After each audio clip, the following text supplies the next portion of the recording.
A gente acredita que não existe empresa saudável com uma sociedade doente. Nós somos judeus, né? E no judaísmo a gente tem uma palavra que chama tzedakah, que ela é sobre devolver para a sociedade. É um sentimento muito profundo de gratidão. Isso está na forma como a gente cria nossos filhos, está na forma como a gente lida com as pessoas, está na forma como a gente empreende, e isso passou, graças a Deus, passou para a companhia também.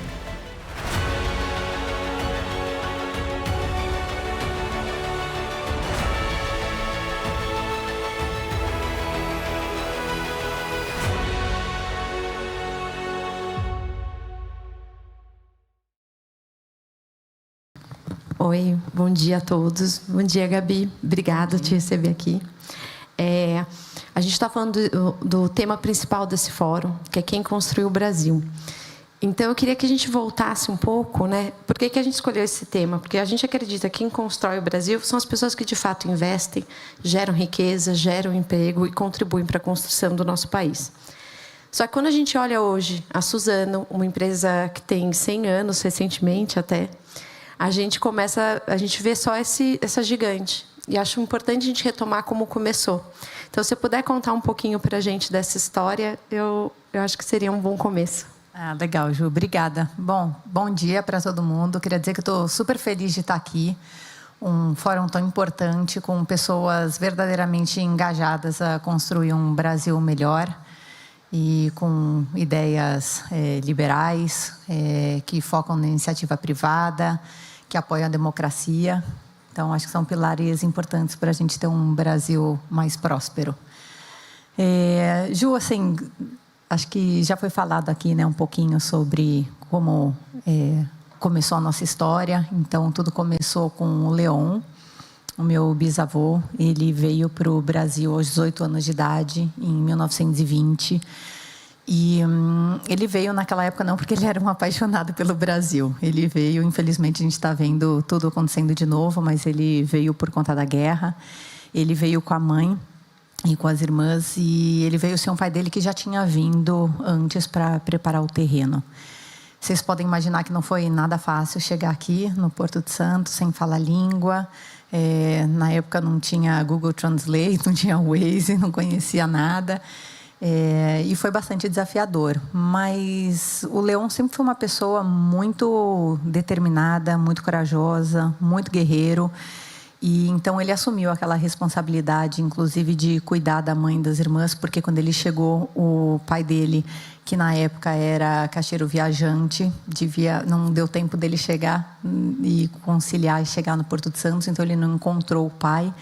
E ali, por alguns meses, até que eles se encontrassem, ele ficou ajudando a sustentar a família. E aqui eu acho que eu queria só fazer uma pausa, assim, porque certamente foi muito desafiador, foi muito difícil a chegada dele, mas a gente precisa reconhecer que, a despeito dos desafios que o Brasil tem, o Brasil é um país maravilhoso e que consegue ser neutro e acolher diferentes culturas. E ele encontrou aqui um lugar onde ele pôde ser acolhido com todas as diferenças culturais e todos os aspectos, e conseguiu construir família, prosperar. Então, é um reconhecimento também para o Brasil maravilhoso que a gente tem, que a gente precisa continuar cuidando, né? Então, ele chegou em 1920, ele começou a trabalhar como mascate, ele vendia artigos de papelaria na rua, e sempre muito trabalhador e muito empreendedor. Tudo que ele conseguia juntar de recurso, ele reinvestia. Até que, em 1924, ele abriu a primeira empresa individual dele, ele que hoje veio a ser Suzano, né? E ele vendia papéis.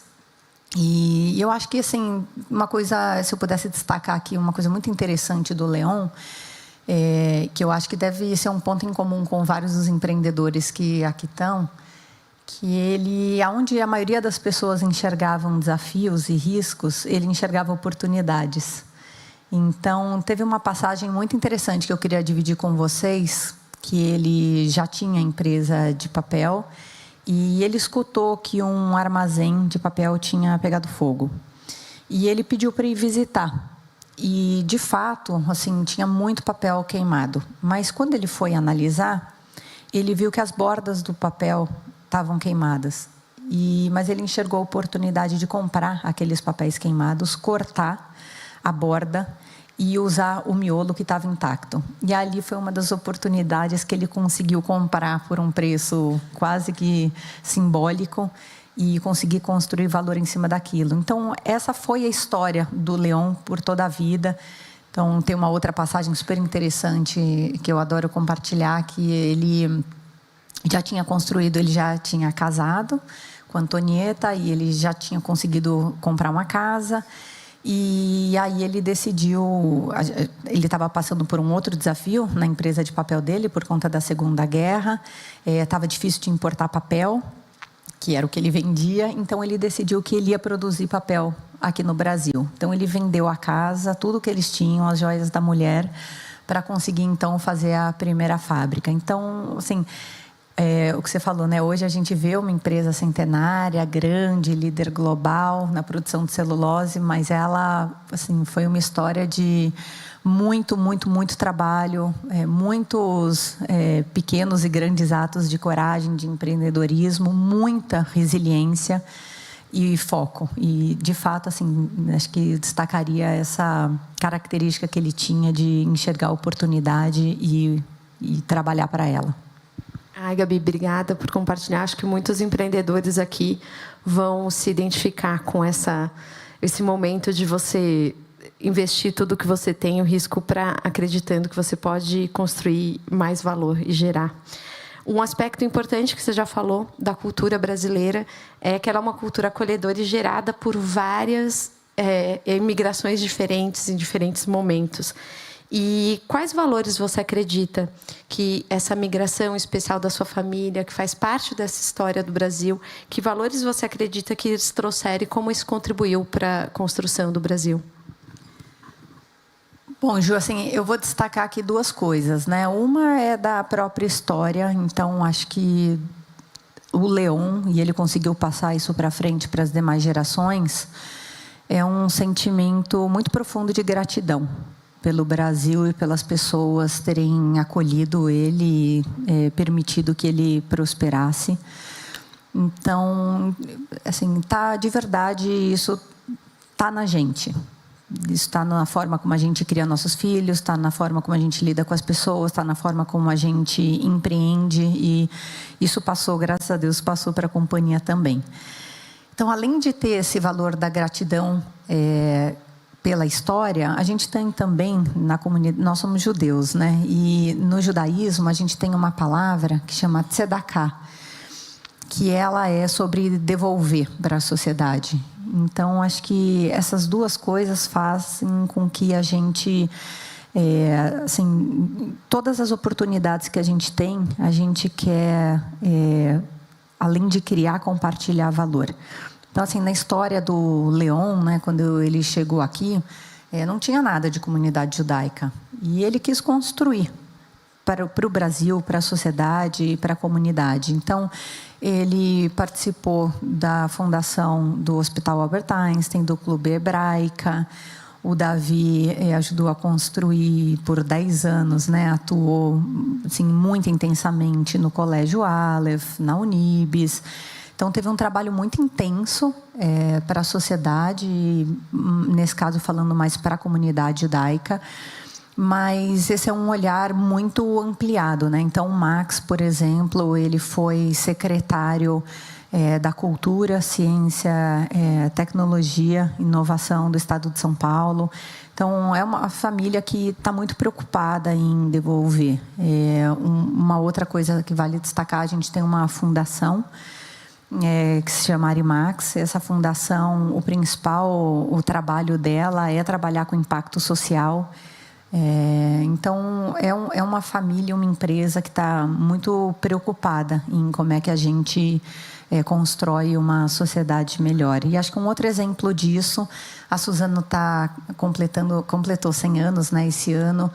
E a forma como a gente escolheu de celebrar esses 100 anos da Suzano, em vez de a gente estar fazendo festa e investindo em muito marketing, a gente optou por deixar, mais uma vez, um legado para a sociedade. E principalmente para o Brasil. Então, a Suzano se comprometeu em investir $100 milhões nos próximos 10 anos para formação de lideranças, focado em sustentabilidade, para a gente tomar melhores decisões enquanto líderes, e também no desenvolvimento de pesquisas da natureza e regeneração.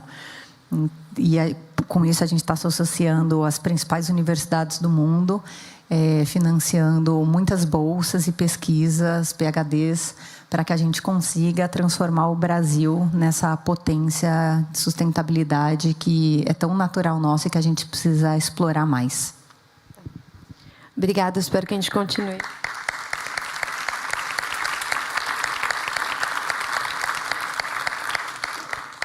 Espero que a gente continue sendo assim acolhedor e trazendo e valorizando o melhor que cada cultura tem para contribuir, né? A gente vive um momento desafiador.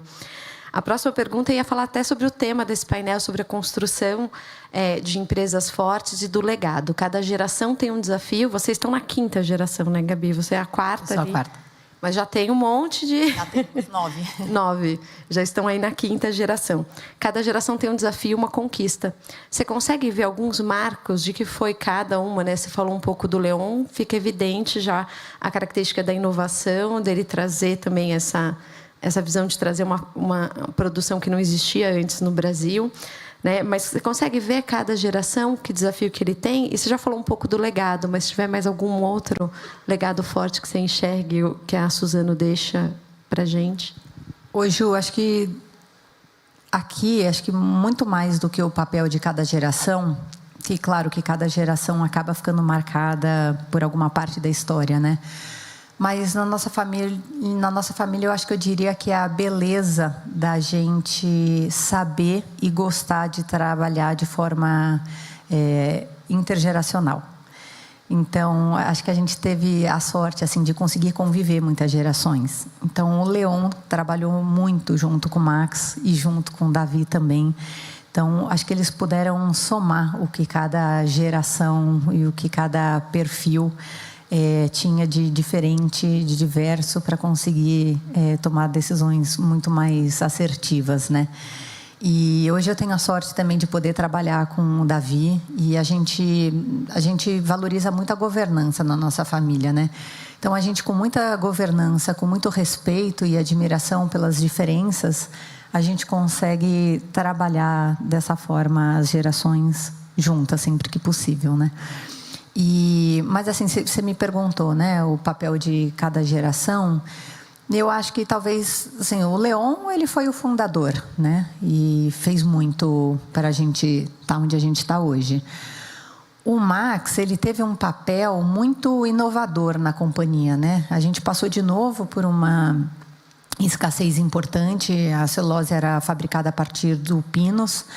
E a gente começou a ter muita escassez da matéria-prima. Então, juntos, Leon e Max tomaram a decisão. Max, então, foi para os Estados Unidos desenvolver uma pesquisa para encontrar uma nova matéria-prima para produzir a celulose. E, então, descobriu o eucalipto, que na época parecia loucura. Isso foi em 56. Em 61, a gente convenceu a empresa e o mercado, e a celulose passou a ser produzida 100% de eucalipto, e isso transformou o Brasil, porque de longe o eucalipto é a fibra mais competitiva, o que trouxe toda a competitividade para o nosso país, e fez com que hoje o Brasil se tornasse o grande e maior fornecedor de celulose do mundo. Então, acho que também passa a ser um legado, né? E depois, Davi assumiu como CEO e decidiu que ele deveria profissionalizar a empresa.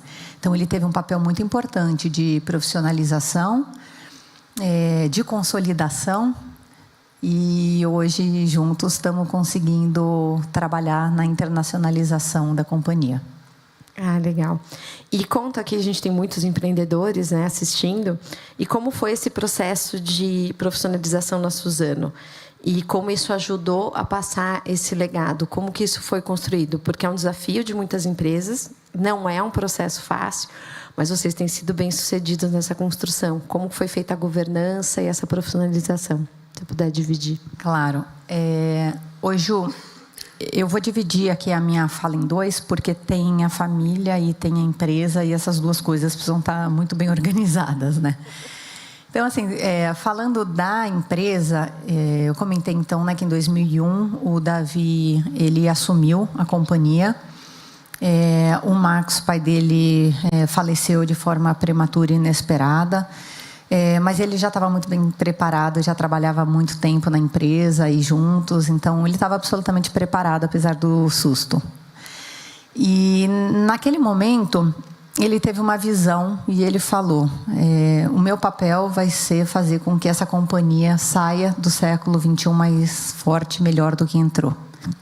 E, para isso, então, ele definiu que ele ia trabalhar num tripé de gestão que era controle bem definido, compromisso com os stakeholders e meritocracia e profissionalização. Hoje eu acho ele muito moderno e atual ainda, mas você imagina que a gente está falando em 2001, hoje talvez a gente falaria em ESG, coisas que estão mais comuns, mas naquela época acho que foi uma visão bastante vanguardista e moderna, né? Então, em 2001, quando ele definiu isso, ele preparou a empresa. Em 2003, ou seja, ele ficou só como 2 anos como CEO, então ele profissionalizou a empresa. Contratou um CEO de mercado, se tornou presidente da holding e do conselho de administração da Suzano. E, desde então, a gente segue nessa toada de muita governança na empresa, né? E a mesma coisa se aplica para a família. Na família também a gente valoriza muito a governança, então a gente tem protocolos de família com regras muito bem esclarecidas. Para trabalhar nos negócios, tem muitas regras, tem processo, e a gente foca muito no desenvolvimento de todos os acionistas, tanto aqueles que têm a ambição de trabalhar no negócio, como aqueles que não têm, porque a gente precisa ser bons acionistas até quando a gente não está no negócio. E como é que a gente também trabalha para ter uma família unida e preparada para tomar boas decisões e ajudar a empresa a prosperar nessa direção. Então, acho que foi dessa forma que a gente conseguiu se estruturar tanto nos negócios quanto na família, para que a gente permitisse que a Suzano continuasse crescendo de forma cada vez mais organizada. E eu acredito fortemente que quando a gente tem muito profissionalismo, meritocracia na empresa, a gente consegue atrair e reter os melhores talentos. E como eu acredito que as empresas são feitas de pessoas, a gente consegue ter uma empresa infinitamente melhor. Obrigada. Um ponto que você fala que a gente vê forte em toda a história que você constrói, fala muito sobre os valores e a cultura da família, como isso influencia também na cultura da empresa. Hoje, quando a gente vê, né, trazendo a discussão, várias startups, outras empresas, uma série de cursos, sempre estão valorizando isso, a importância da cultura, como isso ajuda a construir ou como isso pode prejudicar a atuação da empresa. E numa empresa familiar, isso é ainda mais forte, porque você tem essa influência desde da fundação dela, da cultura familiar, e isso influenciando, que pode levar a histórias que a gente sabe que não são de sucesso, e graças a Deus a de vocês é muito boa, muito bem sucedida. Então, conta um pouco para a gente como que você vê a importância da cultura e o desafio para a Suzano se manter uma empresa inovadora e atual, sendo alinhada ainda, preservando essa cultura de vocês. Ô, Ju, assim, eu vou começar só destacando que a gente continua seguindo o tripé de gestão que o Davi determinou lá atrás, e eu acho que ele é um dos pilares para a gente... faz parte da nossa cultura, né? Então, essa gestão meritocrática, profissionalismo, compromisso com os stakeholders e controle claro e definido, né? E eu destacaria, assim, alguns outros valores...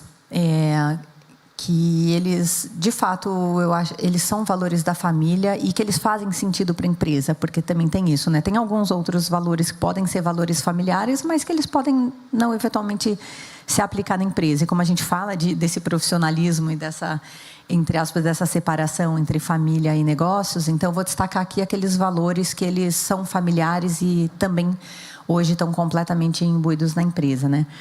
Eu acho que o primeiro deles eu vou destacar a humildade. A gente preza demais e a gente de verdade acredita que quando a gente tem uma família, uma empresa humilde, a gente está muito mais bem preparado para a gente não correr o risco, né? O Davi vou até usar a frase dele, né? Ele fala que a humildade combate grandes erros e nos permite seguir aprendendo. Então, quando a gente é humilde, a gente tem condição de olhar de verdade para os nossos gaps e entender o que a gente precisa continuar aprendendo, o que a gente precisa mudar, e isso faz com que a gente consiga ir se reinventando e se aperfeiçoando. Um outro valor importante para a gente, que eu passei aqui rapidamente, que é o de gerar e compartilhar valor. A gente acredita que não existe empresa saudável com uma sociedade doente. Então, a gente quer prosperar, mas a gente quer que a sociedade e todos os nossos stakeholders prosperem junto com a gente. Um outro valor que a gente chama forte e gentil. Então, a gente acredita que essas coisas elas podem conviver. Então, a gente diz que a gente é forte nos desafios e nos resultados, mas procura ser muito gentil na forma e com as pessoas e com o planeta.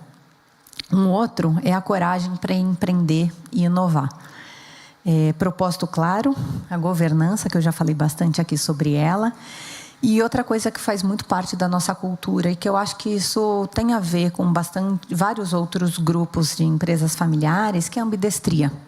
E a ambidestria é a gente garantir os resultados de hoje, a eficiência, mas a gente ter uma visão de longo prazo e um foco também na construção do futuro. Então, a gente está aqui hoje celebrando os nossos 100, pensando como é que a gente constrói uma Suzano muito melhor aos seus 200 anos. Ótimo. E, Gabi, você falou bastante aqui da cultura, da governança, e você carrega tudo isso e representa isso hoje atuando, né, no conselho, em outros órgãos. Seguindo, depois você até pode explicar um pouco essa atuação dentro, como é que funciona. Mas como você combina essa influência com a sua atuação, né, dentro da empresa? Se você pode dar um exemplo, onde que você carrega, onde que isso influencia a sua atuação dentro hoje? Legal. Acho que, primeiro, assim, eu acho que vale dizer que eu tenho uma admiração enorme pelo que foi construído, um amor pela história e um compromisso muito grande com o legado, né? Então, todos esses valores eu admiro, eu crio meus filhos, eu cuido da minha vida para que eu consiga estar praticando esses valores todos os dias. E isso faz com que, obviamente, a minha influência na empresa também seja impactada por esses valores, né? E você falou assim, para eu dar um exemplo, eu fui criada numa sociedade, acho que a maioria de nós aqui deve servir para todos vocês. A gente foi criado numa sociedade de muito comando e controle. E eu não julgo, eu acho que tudo é uma questão de contexto, deve ter feito muito sentido e certamente muitos grupos, inclusive o nosso, conseguiu prosperar dessa forma, mas eu acho que eu respeito e valorizo muito também a evolução. E eu acho que a evolução que a nossa sociedade está vivendo, e eu que procuro influenciar todos os dias a companhia, é como é que a gente cada vez mais consegue equilibrar aquele nosso valor de forte e gentil. Então, como é que a gente consegue trabalhar de uma forma muito mais colaborativa, com muito mais cooperação dentro da empresa e para fora também? Como é que a gente se une à sociedade, ao setor público, aos nossos peers no setor e às outras empresas, para juntos a gente conseguir encarar os problemas da sociedade, conseguir construir e resolver de forma muito mais assertiva e alavancar. E eu acredito que isso é muito importante também no dia a dia da companhia. Então, como é que a gente consegue construir um ambiente muito mais leve, de muito mais cooperação, onde a gente consiga co-construir? Então, de 2 anos para cá, a gente vem trabalhando num projeto de transformação cultural. Uma transformação cultural é sempre uma jornada longa, até que a gente consiga dizer que, né, isso está... isso de fato já está imbuído na empresa e está sólido. Então, mas posso dizer que eu tenho muito orgulho e gratidão por todo o nosso time, porque acho que a gente já avançou muito. Acho que hoje a gente tem uma empresa muito mais leve, onde a gente consegue se divertir muito juntos e a gente consegue ter um ambiente muito melhor, além daquele só focado em resultado, né? Então, acho que esse é um exemplo de uma influência que vem de valores que eu carrego e também da pessoa que eu sou, das minhas crenças, e a gente juntos tem conseguido caminhar nessa direção. Muito bom. A gente está passando agora já para os 5 minutos finais aqui do nosso painel. E quem organiza esse fórum é o IFL, Instituto de Formações de Líderes de São Paulo, que tem como objetivo a formação de lideranças sabendo o seu papel social, político e econômico na construção de um país mais próspero. Pensando em liderança, quais são as características e valores que você entende que são fundamentais para as boas lideranças hoje? Vou começar roubando uma frase aqui do meu avô, do Max. Ele dizia: sempre tenham coragem de tomar iniciativas. Não tem importância se uma ou outra vai fracassar. Aquelas que vocês acertarem, essas sim terão grande valor. Então, nessa linha, acho que é uma provocação para a gente sempre ter muita coragem para a gente arriscar e empreender. Tenham muita humildade, muita escuta ativa e empatia. Construam relações de qualidades. E vou também aqui roubar mais uma frase do Max. E ele dizia que a vida que a gente quer depende daquilo que a gente faz. E eu acredito demais assim nessa nova liderança, e essas pessoas hoje, todos vocês que estão aqui, né, vocês investem boa parte do tempo de vocês para construir uma sociedade melhor, um país melhor. Então, assim, acho que aqui é pregar para convertido, mas corram atrás daquilo que vocês acreditam e vamos fazer aquilo que a gente quer que seja feito, começando por cada um de nós. Eu tenho certeza que a gente vai ter uma próxima geração e um Brasil muito melhor, e que a gente vai ter muito orgulho de tudo isso que a gente vai construir juntos enquanto geração. Ai, Gabi, obrigada. Acho que a gente tem alguns minutinhos, a gente podia puxar uma conversa que a gente estava tendo ali fora, porque um espaço que eu acho interessante quando a gente conversa com lideranças é trazer um pouco do aspecto pessoal, né? E aí você comentou, né? A gente está falando empresa familiar, um legado que ela constrói, mas você tem toda essa relação de família. Você é mãe de 3 crianças, você trabalha hoje com o seu pai, com toda a governança que tem, ainda é um desafio. Então, se você puder trazer um pouco desse aspecto pessoal, dos desafios que você tem na construção, de manter toda essa rotina e como você traz esses desafios pessoais também, acho que é uma contribuição interessante. Assim, é uma vida louca, né? Assim, para falar bem a verdade. Mas as pessoas perguntam: Gabi, como é que você dá conta, né, de trabalhar tanto e 3 filhos? Eu tenho um marido também que é super intenso, festeiro, também trabalha bastante, então também tem a vida dele que eu também preciso fazer parte. Eu acho assim, se eu pudesse aproveitar assim para dar um conselho, façam aquilo que vocês de verdade amam. Porque se isso for uma verdade, nada vai ser um peso. Eu amo o meu trabalho, então eu acordo feliz todos os dias para ir trabalhar e eu adoro estar lá. Eu amo ser mãe, eu amo estar com os meus filhos, eu sempre tive esse sonho. Então eu valorizo muito o tempo que eu estou com eles. E o que eu procuro fazer, né, todo mundo aqui trabalha, sabe que nem sempre dá para ser tão organizado, mas o que eu procuro fazer me dedicar ao trabalho a hora que eu estou no trabalho e procurar ter momentos de qualidade a hora que eu estou com os meus filhos. Então, sempre que dá, eu tento sair do trabalho cedo e buscá-los na escola e estar ali com eles, porque é um momento que eu entendi que é importante para eles. E depois, tudo bem, eles dormem, eu volto a trabalhar, quando o meu marido também trabalha, que ele também adora trabalhar à noite. E aí a gente tenta encontrar momentos só nossos. Então, assim, primeiro se você fizer muito o que você ama, vai dar para fazer tudo. Porque você vai encontrar espaço na agenda para tudo, né? E a outra coisa, assim, prioriza aquilo que de verdade importa. Então, assim, a família é importante, coloca na agenda. Isso é uma coisa também que eu aprendi uma vez com um consultor de felicidade. Coloca na agenda, porque se você não colocar na agenda, você não vai fazer. Então, eu tenho lá na minha agenda, buscar as crianças na escola. E a outra coisa como é que você consegue conciliar, você fala como é que é trabalhar com meu pai, né? Eu estou aprendendo ainda, porque só 2 anos, de fato, a gente tem uma relação de liderado na holding e de parceria na Suzano S.A., né? Nos conselhos e nos comitês.